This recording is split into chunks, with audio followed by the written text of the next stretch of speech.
na nilagyan nila ng mga heavy equipment, yung park kung saan supposedly doon kami mag prayer rally. Nangyari sa Dumaguete, nangyari din dito ngayon sa Tacloban. It seems na they won't allow us to express ourselves or sentiments.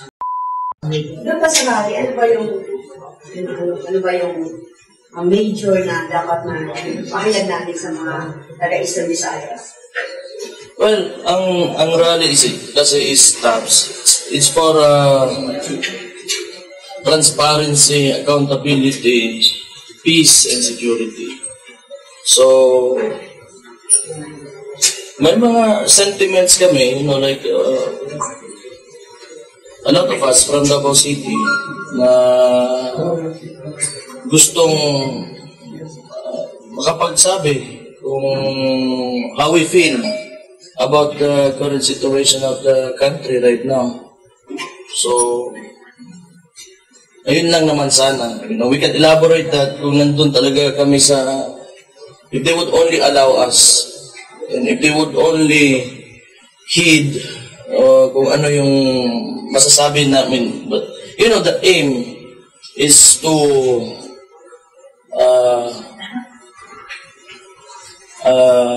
express sentiments in order for us to help build this nation. It's not really na may gusto kami pabagsakin o ganon. All we are asking is to hear us out. And they don't even allow that. So, well, kung ganon, para ako as an individual, as a Filipino citizen, right now, I feel oppressed sa ginagawa nila. So, yun. Yan yung It already happened. It happened in Bulacan, in Bustos. Una dyan sana sa Malolos. Then, ni-revoke yung permit. I do not know kung bakit. Tapos sa Bustos, everybody was there. Nandyan na. And there were rumors na yung property owner hindi may pumunta daw para pagsabihan na pigilan yung or not to let him use the property for the prayer rally. So, it was rumors, I do not have any evidence of that, but yun yung nangyari talaga. Last question, na lang. Akbang ng maisog sa mga nangyayari ito, hindi ba, it won't stop from doing akbang maisog to really, hear your... Yes, of course. Kasi we will insist our constitutional right to express ourselves. It's freedom of speech lang naman. Yun lang naman talaga ang hinihingi natin. Kasi kung hindi mabigay yan, it's a simple right actually. Magsabi ka lang kung ano yung how you feel about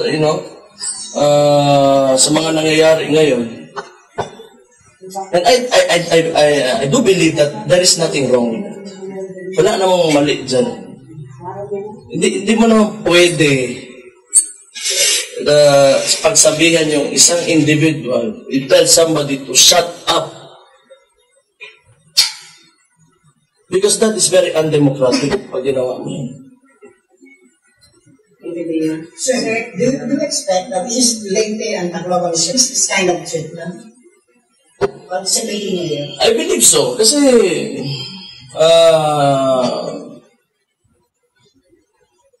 our sentiments are inclined towards kung ano yung sitwasyon ng country ngayon, and they are the ones who are in the administration. So yes, probably kung may mga movements or actions that made it hard for us to come here, get here, probably, I do not want to jump to conclusions.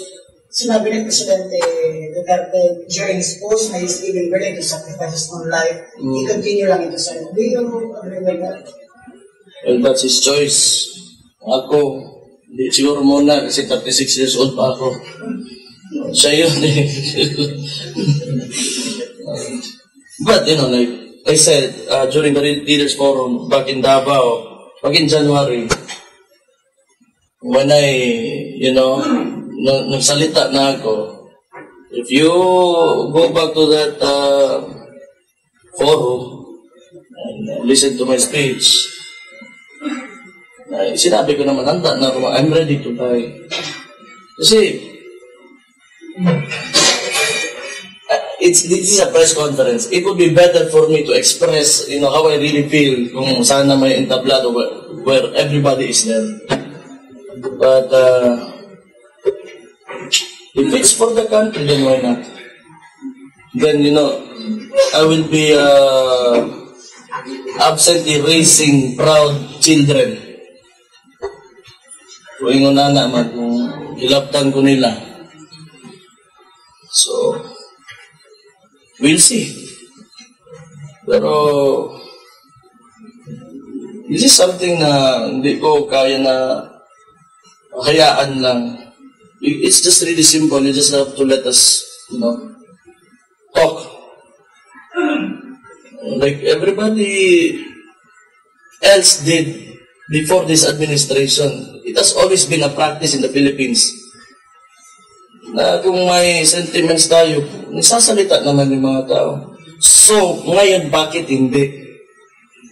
Well, nangyari na ito doon sa, Dumaguete. Yung unang incident talaga na hindi. Medyo may mga actions. I do not know if directly from the local government, but katulad ng nangyari din dito, with similar case, na nilagyan nila ng mga heavy equipment, yung park kung saan supposedly doon kami prayer rally. So, nangyari sa Dumaguete, nangyari din dito ngayon sa Tacloban.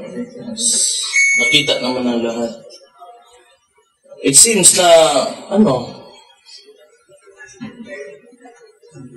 they won't allow us to express ourselves, our sentiments. So, Sir, follow up. It really is very frustrating and oppressive. I will reiterate that it's a very oppressive demonstration by this administration. The last time, sir, you called for the president to step down. Do you expect sana na you also say something here at the I want to clarify this. Ang inuna ko, I will say it in Bisaya. Kung wala kay gugma, wala kay kaluoy sa mga tao, naog na lang. I never asked him to actually really do that. I said, kung Sir, good morning. Si Jasmine Bonifacio sa East 27 News. Before dun sa rally, sir, sana kahapon, may application po ba ng permit from the city government? I suppose, meron yan. Pero I think it was they did not acknowledge it. Wait. Good morning, everyone. My name is Christian. I am the Regional Secretary of Coalition in Eastern Visayas. As far as the application, actually, we went through a multiple application. Just to give you a background of the planning, initially this was planned way back May 11 in Palo Leyte. But unfortunately, for some reason, meron daw kasabay na event. So, nag-apply ulit kami since may event na nakasabay. Same location, May 20. Reason naman noon is the facility is being prepared for an upcoming event for June. So, take note that June pa yung event, pero ang aming request is May 20. And then, this is a long overdue activity event na rally na gusto namin ipahayag. So, nag-resort kami sa paggamit ng Freedom Park kasi ang Freedom Park is no need necessary permit. So, we submitted this notice is not a permit kasi alam lang namin sa city government, I think May 14. No risk, walang sagot, walang kahit ano. Nag-assume kami na wala naman sa sila magagawa, walang yes or no dito. Papatuloy kami at papatuloy. Unfortunately, 2 days before, nakita namin dahan-dahan nagkakaroon ng parking area ang RTR Park. Pumasok ang mga bulldozer, kung ano-ano. I would like to reiterate na hindi namin kinancel ang Maisog Rally because of that incident. Patuloy po kami. Na-cancel ang rally because of the bad weather. Kasi marami pong delegates ang pupunta sana, pero consider ng grupo ang kaligtasan, safety ng everyone. So, we decided, we opted to cancel the event, pero hindi po dahil sa ginawa nilang hakbang. Definitely ang Maisog Rally, ang prayer rally, we'll still push through. We're just trying to get the exact date at i-announce po namin yung kapag meron pa. Sir, your message na lang para sa mga taga-Eastern Visayas after sa nangyari dito na hindi natuloy ang rally at kung ano yung mga ginawa sa RTR Kada. Well, sana makabalik pa kami dito. And, well, if we really do, magbalik kami dito, kung may panahon kayo, it's another time. At mo, paminaw lang doon mo. Wala man may ginakuan yun. Ang hakbang ng Maisog is, this is a non-violent demonstration. Gusto lang na mo, nga madunggan mi ninyo, kipaw mo kung sa'yo tanaw na mo, kung sa'yo ingon mo na mo. As fairly as possible, ginabalansi mo po na mo ang mga panulti. Mamunta nang itag-away na rigyon. Paminawa lang kung sa'yo kaingon na mo. Hello po, Mayor Baste from ISDAC, Pilipinas. Mayor Baste, ano po ang inyong komento dito sa pagpapadala ng sobrang daming kapulisan doon sa RTR at hindi lang basta-basta kapulisan dahil anti-riot police po sila. May mga yantok pa at may mga shoot. Sakto naman, wala namang problema dyan kung magpadala sila ng polis. Like if ever may nangyari, at least nandyan yung polis. Wala namang problema. Okay lang naman yun. I'm sure yung police, nandyan yung police to maintain the peace. And as I said earlier, this is a peaceful assembly. Wala naman tayong problema sa ganun. Wala tayong plano na mag-amok para pasukin kung anong mga magsalita lang man. So, good job to the PNP kung nandun sila. Sir, Mayor, good morning po. Earlier you have said that the Hakbang ng Maisog will further insist on its constitutional right. Can you further walk us through on that? Well, ganito yan. As much as we can, we go through the formalities. So, pumunta kami na doon. Sa Bulacan ito nagsimula na hindi na talaga kami na sarap ba kasi siyempre, andun man ako. Then sa Davao del Norte, medyo okay man. Then, so ngayon, ang nangyayari dito sa Bulacan and sa Dumaguete, dito, walang response from the LGU. So, but, since it is a constitutional right, I think the permit is only a formality. But if you really have to, invoke your right, then you can express how you really feel. So, kung pigilan ang hakbang ng Maisog, then, like I said, we can really insist. to do what we want. And within the bounds of the law. Like I said, it's a peaceful assembly. So as long as there is no damage to any person or property, then it's okay. They were local pa ba? Fred Balaton from GB7. Ano po ang gusto natin ibigay na connotation sa ating buong bansa with the name Maisog? And ano ang pinupunto natin ito sa hinaharap? Well, like I said earlier, tinawag siya na Maisog kasi we are facing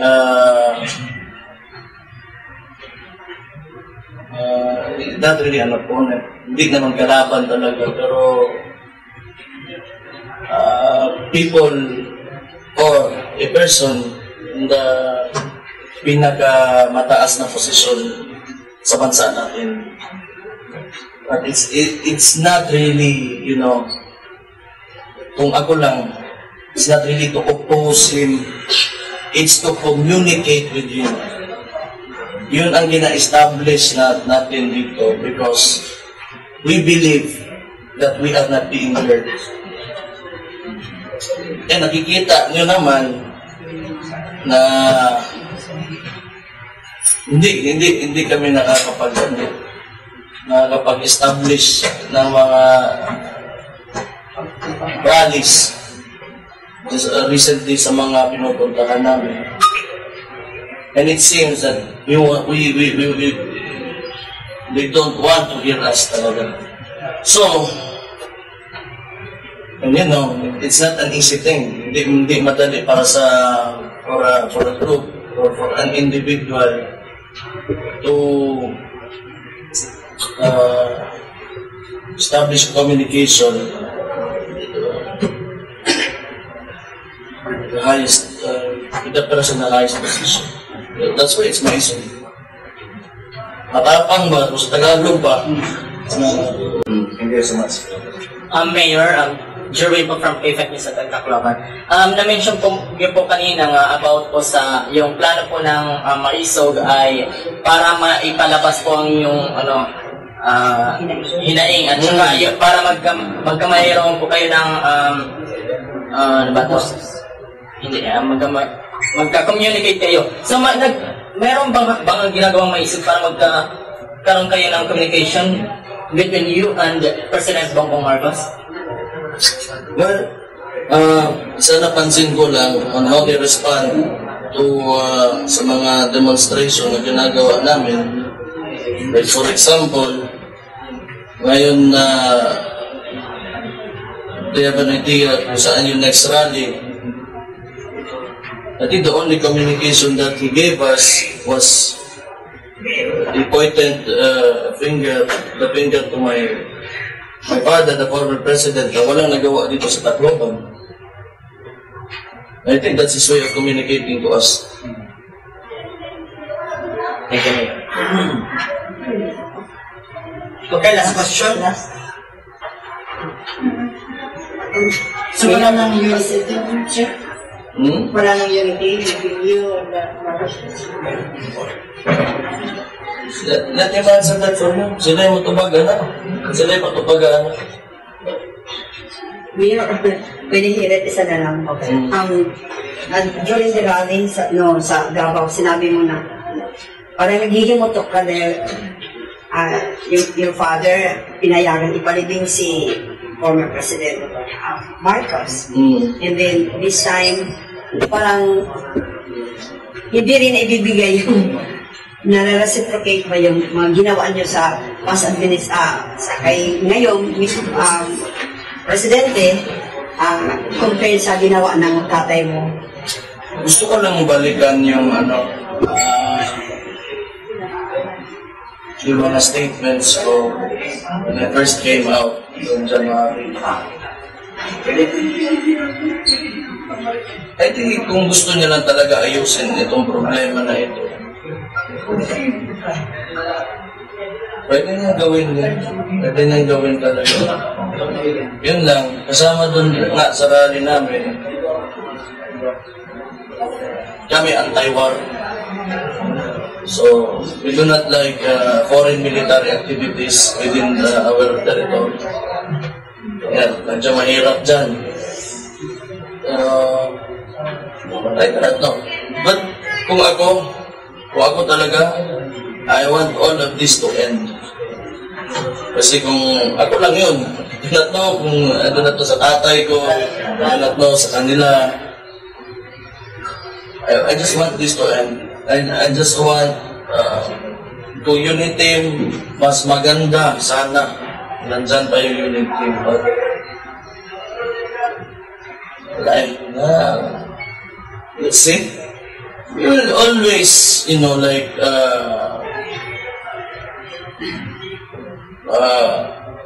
choose peace over conflict. It's para sa lahat natin, para sa buong bansa. Umani naman ito ng iba't ibang reaksyon mula sa ating mga netizens. Ayon kay Perpetua Pandi, lasing na lasing sa power ang mag-asawa BBM at Lam, feeling nila sila na may-ari ng bansang Pilipinas. Pahayag naman ni Emelita Williams, Filipino people already heard the messages. New administration will make this country great again. Protect and support Marcos presidency. At ito naman ang saloobin mula sa ating kababayan na si Rizaldo Santos, bawal na ang rally kasi istorbo lang kayo sa kalye. Mga bayaran lang naman karamihan dyan. Mga kababayan, feel free to comment below para maglabas ng saloobin sa balitang ito.